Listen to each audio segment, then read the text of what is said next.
अगर आप not transferable लिख देंगे तो वो निगोशिएबल इंस्ट्रूमेंट रहेगा ही नहीं, ठीक है। तो निगोशिएबल इंस्ट्रूमेंट के लिए जरूरी है कि वो ट्रांसफरेबल रहे।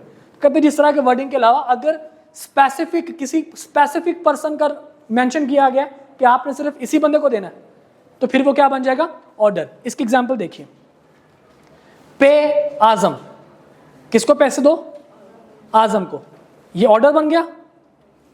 इसके बाद जनाब पे आजम और ऑर्डर, आजम को पैसे दो या जिसको आजम कहता है उसको पैसे दो, ये भी क्या बन गया, ऑर्डर बन गया।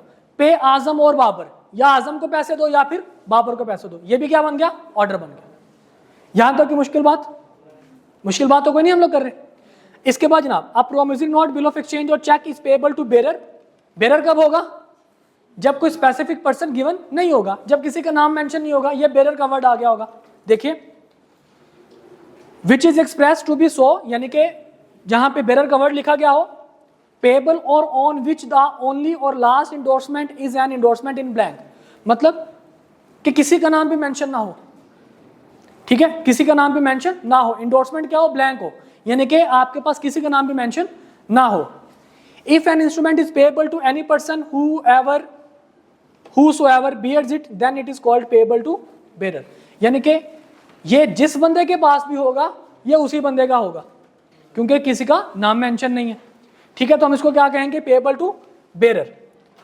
The term bearer means a person who by negotiation comes into possession of a negotiable instrument which is payable to bearer. इसकी एग्जांपल देख लीजिए, पे आजम और बेरर, आजम को दे दो या जिसको मर्जी दे दो, मतलब बेरर का वर्ड यहां पे आ गया तो इंस्ट्रूमेंट क्या बन गया, बेरर इंस्ट्रूमेंट। तुम्हारे पास बुक भी नहीं है और कॉपी भी नहीं है, क्यों,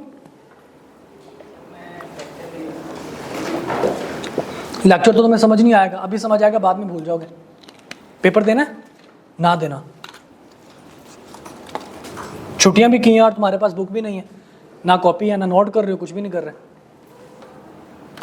सेकंड नंबर पे देखिए जी, पे बेरर, किसी का नाम मेंशन नहीं है, पे बेरर का मतलब क्या जी, जिसको मर्जी दे दो।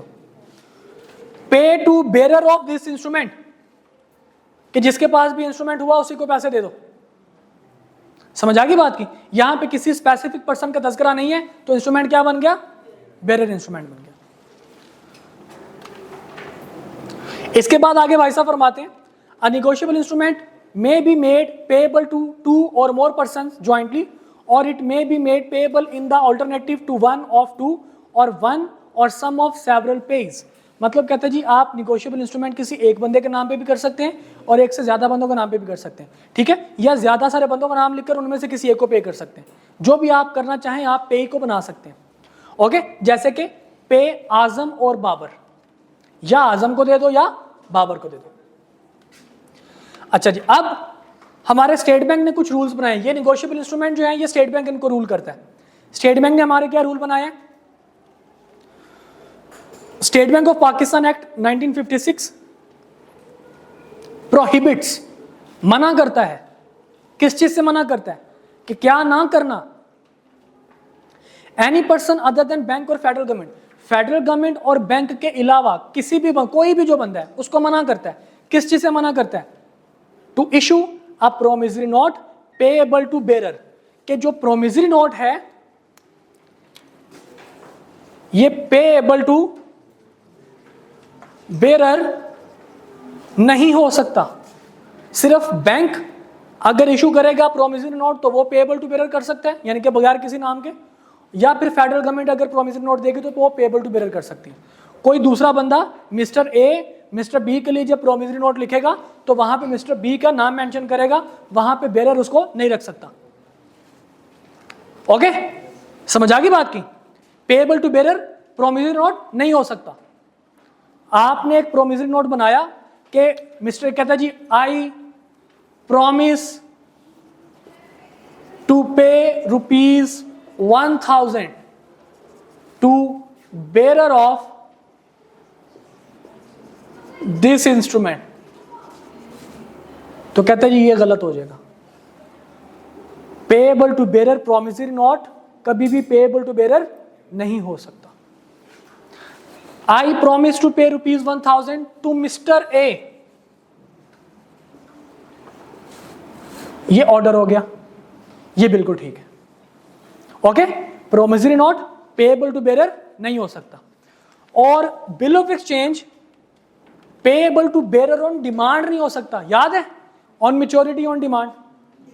कहता जी payable to bearer on demand नहीं हो सकता।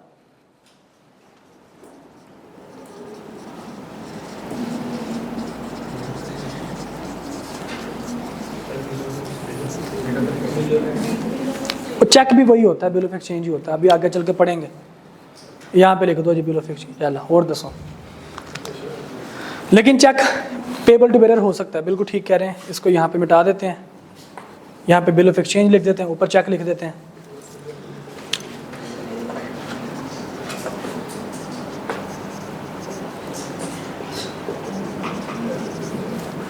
बिल ऑफ एक्सचेंज कभी भी payable to bearer on demand, मतलब प्रोमिसरी नोट तो पेएबल टू बेरर हो ही नहीं सकता, ठीक है।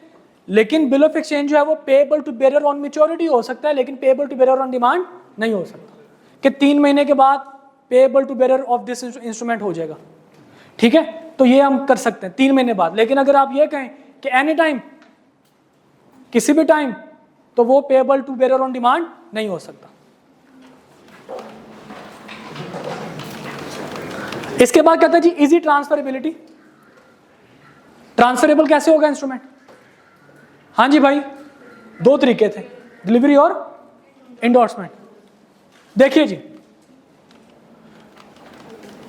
दे are transferable from one person to another by mere delivery if payable to bearer, and by endorsement and delivery if payable to order.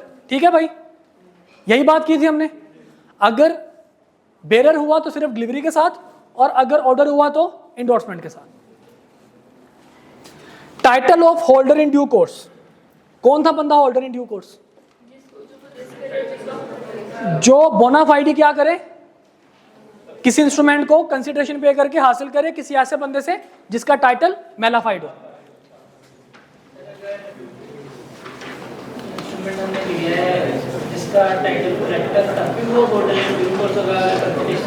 नहीं, अगर ये मुझे इंस्ट्रूमेंट देते हैं और मैं इनको पेमेंट करता हूं तो मैं होल्डर हूंगा, मैं होल्डर इन ड्यू कोर्स नहीं हूंगा।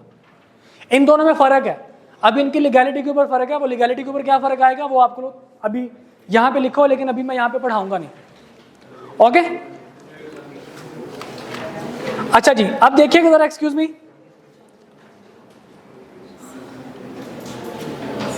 अब जरा आगे आ जाइए, चलें कल यहां से डिस्कस कर लेंगे।